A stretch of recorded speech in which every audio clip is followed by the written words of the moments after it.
প্রিয় শিক্ষার্থী এবং আপনারা যারা শুনছেন, আসসালামু আলাইকুম। আজ আমরা পড়ব নবম দশম শ্রেণীর চতুর্থ অধ্যায়ের 4.2 অর্থাৎ লগারিদম। সেই লগারিদম আমরা আগে ক্লাস 3টি পর্বে সূচকের কাজগুলো করেছিলাম। এবার আমরা পড়ব লগারিদম। আসো তাহলে আমরা শুরু করি। প্রথমে আমরা জেনে নিই লগারিদম শব্দটি কোত্থেকে এসেছে।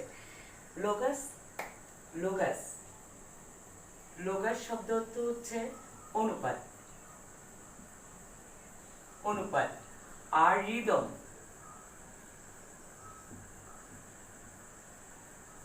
রিদমাস শব্দের অর্থ সংখ্যা। এই সংখ্যা দুটাকে একত্র করে লগারিদম শব্দটির উৎপত্তি, অর্থাৎ লগারিদম শব্দটির উৎপত্তি। আমরা এই লগারিদম একটা আমাদের যেমন যোগ বিয়োগ গুণ ভাগ তেমনি একটা প্রক্রিয়া লগারিদম। এই প্রক্রিয়া আমরা সূচকীয় রাশির মান বের করতে পারি।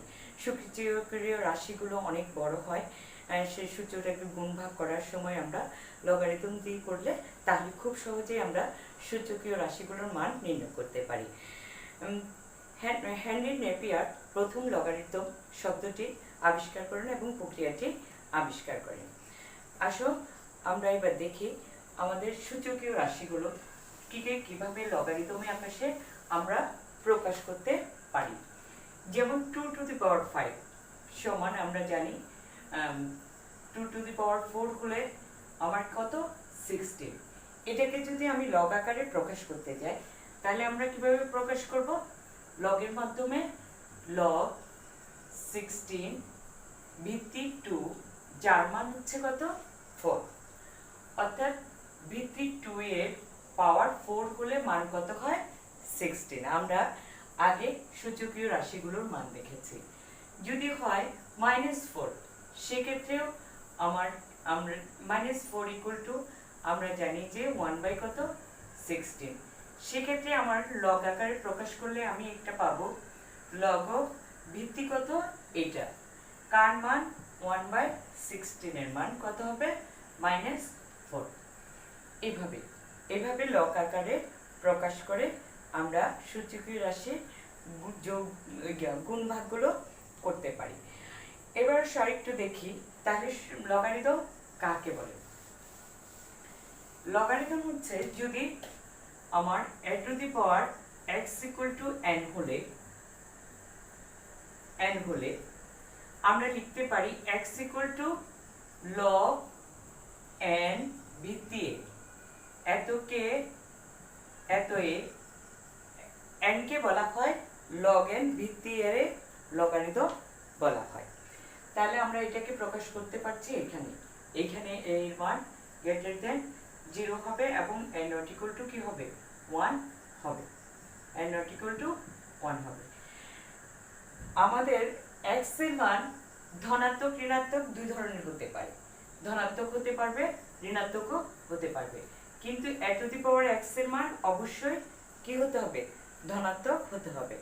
যদি a to the power x এর মান ধনাত্মক হলেই লগারিদমের সাহায্যে মানগুলো নির্ণয় করা যায়, কারণ ঋণাত্মক মানে কোনো লগারিদম হয় না, ঋণাত্মক রাশির কোনো লগারিদমের মান পাওয়া যায় না। এবার আসো আমরা সূত্রগুলো একটু দেখি। প্রথম সূত্র লগারিদমের প্রথম সূত্রটি হচ্ছে আমার দেখো 1 নাম্বার। আমরা বলছি যে প্রথম সূত্রটা লগ 1 এর মান ভিত্তি যখন 1 হয় তার হয় কত 0। আমরা এটা সূচক থেকে জেনেছি যে a to the power 0 equal to কত 1। এখান থেকে আমরা এই সূত্রটা প্রমাণ করতে পারি। 2 log a ভিত্তি a হলে তার মান কত 1। এটাও আমরা সূচকের সূত্রের সাহায্যে দেখাতে পারি যে আমার কোনো কিছুর পাওয়ার 1 হলে তার মান কত হয়ে যায় ওই মানটাই হয়ে যায়। এটা দুটো সূত্র। এরপর আসো 3 নম্বর সূত্রটা আমরা পড়ি। log m n যদি হয় ভিত্তি যদি a হয় তাহলে আমরা লিখতে পারি log of m ভিত্তি a plus log of n ভিত্তি a। আমরা এটাকে পড়ি log of m to the base of a এভাবে বলতে পারি, অথবা m এর a ভিত্তিক log, m এর a ভিত্তিক log এভাবে বলতে পারি। 3 নম্বর সূত্রটি এটা হলো। 4 নম্বর সূত্রটি যদি ভাগের সূত্র, আমাদের mn সেই আগের মতো আমার গুণের ক্ষেত্রে যোগ হয়েছে, ভাগের ক্ষেত্রে বিয়োগ হবে, log n এই আমরা পেলাম। এবার আসো আমাদের, আমরা এই সূত্রগুলো প্রমাণ বইতে আছে, আমরা জানি এগুলো তোমরা পারবে ওখান থেকে দেখলে। আমি আজকে সূত্রের প্রমাণ করছি না, সূত্রগুলো প্রয়োগ দেখিয়ে দিচ্ছি এবং এরপরে প্রয়োগ করে আমরা অঙ্কগুলো করব। এবার আসো আমাদের লগের জন্য 5 নম্বর সূত্রটি হচ্ছে log ভিত্তি a m to the power r। ক্ষেত্রে আমরা লিখতে পারি r log m ভিত্তি a। এটা হলো আমাদের 9 নম্বর সূত্র। 10 নম্বর সূত্রটি হচ্ছে আমাদের ভিত্তির সূত্র। দেখো 10 নম্বর, যেটা আমি 6 নম্বর দিয়ে লিখছি, log m ভিত্তি। আমি যদি এই ভিত্তিটা চেঞ্জ করতে চাই তাহলে আমাদের log m, ধরো আমি ভিত্তি b লিখলাম, তাহলে কি হবে, এখানে ভিত্তি গুণে হবে। আরেকটা আমরা জানি, যদি আমি ভিত্তি, ধরো ভিত্তি a এটা m করে দিই, তাহলে 1 বাই আমি log a ভিত্তি m লিখতে পারি। এটা বুঝে যাওয়ার জন্য মুছে দিই, m এভাবে আমরা লিখতে পারি।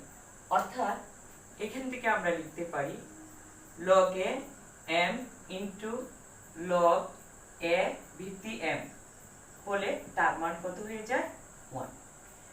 এটা এই কয়েকটা সূত্র প্রয়োগ করে আমরা আজকে কিছু সমস্যা সমাধান করি। আসো শিক্ষার্থীরা, আমরা 4.2 এর 1 নম্বরের অঙ্কগুলো দেখি এবার। প্রথমে আছে মান নির্ণয় করা, log 81 ভিত্তি কত, 3। এই অঙ্কটি দেখো, আমরা যদি করি log 81 কে আমরা কি লিখতে পারি, ভিত্তি 3। 81 কে 3 কিউব টু দি পাওয়ার 4 লিখতে পারি। 81 সমান কত, 3 টু দি পাওয়ার 4।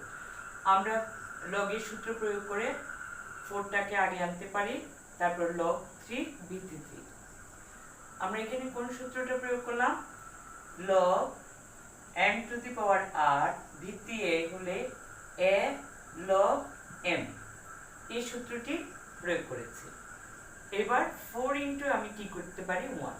যেহেতু আমি জানি log m ভিত্তি যদি m হয় তাহলে আমার মান কত হবে, 1 হবে। এই সূত্র দুটো প্রয়োগ করে আমি এটার মান বের করেছি কত, 4।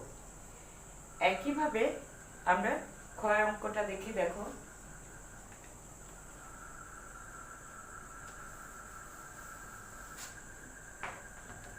ক্ষয় নম্বরে সেই একই, প্রথমে আমাকে 5 এর রুটটা লিখলে 1√3, সে একই সূত্র, প্রথম log m to the power r এর সূত্র প্রয়োগ করলে পাওয়ারটা সামনে আসবে log 5 ভিত্তি 5। তাহলে আবার আমি কি প্রয়োগ করব, log a ভিত্তি a যদি সমান হয় তার মান 1, তখন কি আসবে 1/3। এটার आंसर এটা आंसर এটা। এবার আসলে আমরা ক নাম্বার অঙ্কটা করি। গ নাম্বার অঙ্কটাতে আছে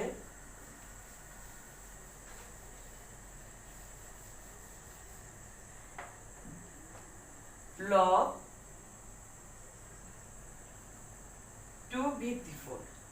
এই অঙ্কটা একটু ভালো করে দেখো, log 2 ভিত্তি 4, অর্থাৎ আমাকে এটা যদি 4 করতে চাই, ভিত্তি সমান হলে যেহেতু কেটে যায়, তাহলে আমি এটা 4 করতে চাই, এটাকে কি দিব, স্কয়ার দিয়ে আমাকে কি দিতে হবে, হাফ রুট দিতে হবে, তাহলে দুটো সমান হলো। সমান হলে এবার আমি এটা 4 লিখতে পারবো, এটার পাওয়ার কত, হাফ। এভাবেই আমরা সাধারণত ভিত্তিকে মানটাকে যদি ভিত্তির সমান করে বাড়াইতে হয় তাহলে আমরা যেভাবে বাড়ানো যায়, এটা সাধারণত বর্গ করে বাড়ানো যায়, সেটা একটু মনোযোগ দিয়ে শিখে নেব। এরপর আমার আসছে আর কিছু না, আগের দুটো সূত্র, এটা আগের সূত্রটাই প্রয়োগ করলাম এবং 1, তাহলে এটার মান আসলো আমার কত, হাফ। এরপরের অঙ্কটা আমাদের 4 নাম্বার অঙ্কটা আমরা একটু দেখি, ঘ নাম্বার অঙ্কটা।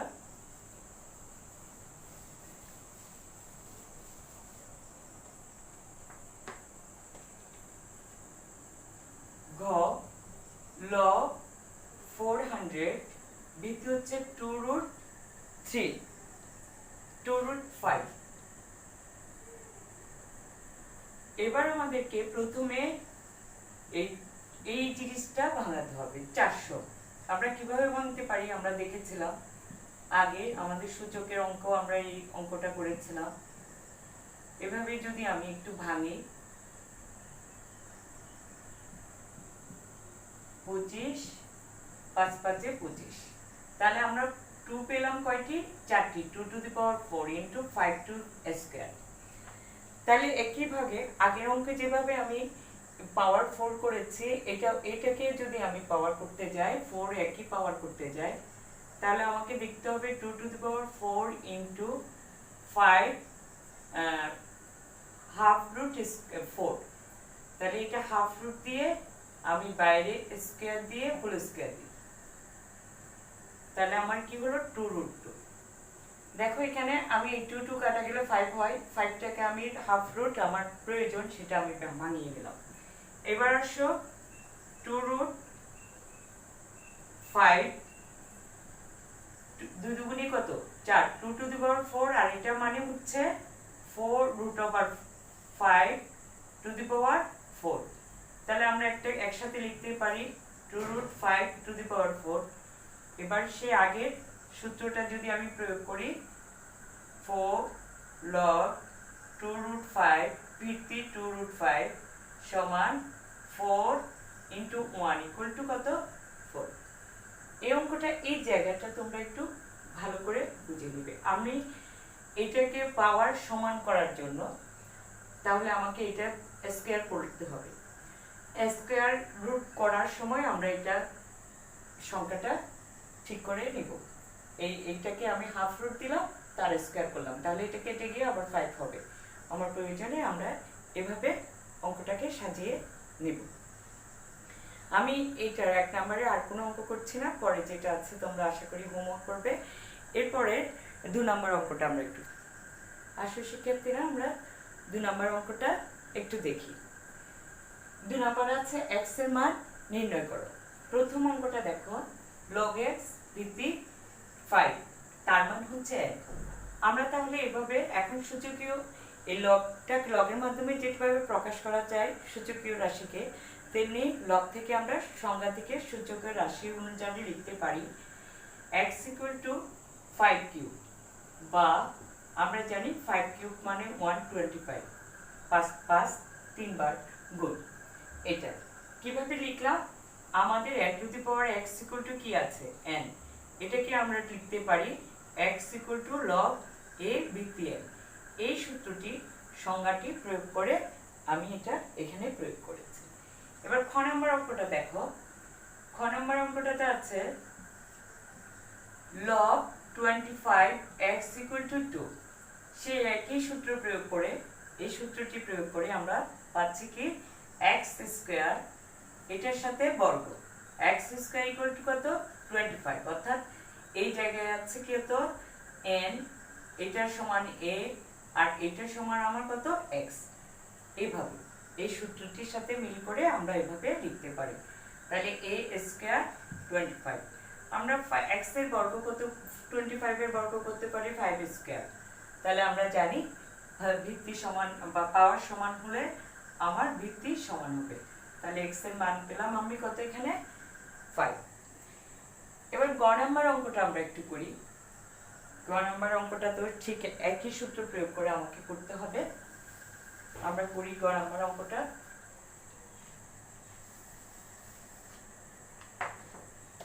গ নাম্বারটা দেখো লেখা আছে এটা, তাহলে বা সে একইভাবে আমার সূত্রটা প্রয়োগ করতে হবে। দেখো ভিত্তিগত x, এই ভিত্তি x এর পাওয়ার কত -2 ইকুয়াল টু 1/60। তাহলে আমরা x - 2 বাই, আমরা এটাকে কত লিখতে পারি 4 স্কয়ার। তাহলে 4টা যদি উপরে উঠে, আমার সূচকের সূত্র অনুযায়ী কোন পাওয়ার উপর প্লাস পাওয়ার উপরে উঠলে সেটা কি হয় মাইনাস। তাহলে আমার এবার আবার পাওয়ার সমান হলো, তাহলে আমার ভিত্তি কি হতো 4। এটা এই 1 আর 2 একই রকম, x এর মান বের করা, আরেকটা একটা মান দিয়ে আরেকটা আমরা ভিত্তি সমান করে করেছি, আর এটা সংজ্ঞা থেকে আমরা করেছি। এবার আসো আমরা 3 নাম্বার অঙ্কটা করি। 3 নম্বরে ক, দেখাতে হবে যে 5 log 5 ভিত্তি 10 মাইনাস log 25 ভিত্তি 10 ইকুয়াল টু log 125 ভিত্তি 10। আসলে আমরা ধরি বামপক্ষ সমান 5 log 5 10 মাইনাস log 25। এবার আমরা সেই log m to the power r কে উল্টো করলে r m টু দি পাওয়ার সেই বাম পক্ষটাকে ডান পক্ষে করে লিখি, অর্থাৎ 5 টা এভাবে উপরে দিয়ে দিই, পাওয়ার হিসেবে 5 এর পাওয়ার 5 এভাবে দিলাম। আর মাইনাস log, আমরা জানি 5 এর 25 এর স্কয়ার 5 এর স্কয়ার 25 সমান। তাহলে এবার আমার ভিত্তি দুটো সমান হলো, বিয়োগ আছে। তাহলে আমি ভিত্তির সূচকের লগের ভাগের সূত্রটি প্রয়োগ করি, log 10 5 to the power 5 square. এবার এখানে আমি সূচকের নিয়মটা প্রয়োগ করতে পারি, ভাগ আছে এই জায়গাটাতে 5 - 2, তাহলে আমার আসলো 5 কিউব 10 সমান আমি লিখতে পারি log 5 কিউব মানে কত 125 ভিত্তি কত 10। আমরা লেখার সময় জি এর মাথা বরাবর মানটা লিখব, ভিত্তিটা জি এর পেট লেজের মাথা বরাবর লিখবো। একটু এটা সাবধানে লিখবে, কারণ এইগুলো লেখার থেকে অনেক সময় মানগুলো বের করার সময় উঁচু নিচু হয়ে যায়। এবার আসো আমার খ নাম্বার অঙ্কটা আমরা করি। শিক্ষার্থীরা আমাদের 3 নাম্বার অঙ্কটির বামপক্ষ দেখো আছে log 50/147, তাহলে এটা ভাগ আকারে আছে, ভিত্তি কত আছে 10। তাহলে আমরা আগে ভাগের সূত্রটি প্রয়োগ করি, লগে log 50 মাইনাস log 147 ভিত্তি 10। তাহলে 50 কে লেখা যায় log 10, 50 কে 2 into 5 স্কয়ার লেখা যায়, আর log 143 into 7 স্কয়ার লেখা যায়। আমরা যদি ভাঙি একটু দেখাই তোমাদেরকে, 50 মানে 225 5 into 5, তাহলে কি 25 স্কয়ার। আর 147 কে ভাঙলে 3 3 4 12 3 9 27 7 7, তাহলে এটা দাঁড়াচ্ছে 3 into 7 স্কয়ার। এখান থেকে লিখেছি আমি এভাবে, এইভাবে এই কাজটা করেছি। এবার দেখা যাচ্ছে লগের সামনে কি গুণ, তাহলে আমরা গুণের সূত্রটা একটু প্রয়োগ করি, log 2 10 plus log 5 square 10 minus, একটু ব্র্যাকেট দিয়ে করি এটা, তাহলে মাইনাসের কাজটা করার সময় আমার একটু ঠিক হবে, log 3 ভিত্তি 10 প্লাস log 7 স্কয়ার ভিত্তি 10। এবার দেখো log 2, এখানে আমরা m টু দি পাওয়ার 4 এর সূত্রটা ব্যবহার করতে পারি, m to the power r এর সূত্র, log 2 log m 10 minus log 3 10। একইভাবে এই মাইনাসে প্লাসে মাইনাস, এটাতেও সূত্র প্রয়োগ করলে log 7 10 সমান কি আসলো আমার ডান পক্ষ। এভাবেই এই অধ্যায়ের অঙ্কগুলো আমরা সহজ যাচ্ছে আমরা করব পরবর্তী ক্লাসে। আর কিছু সমস্যা নিয়ে তোমাদের সামনে হাজির হবো ইনশাল্লাহ। সে পর্যন্ত তোমরা সুস্থ থেকো, ভালো থেকো। ধন্যবাদ।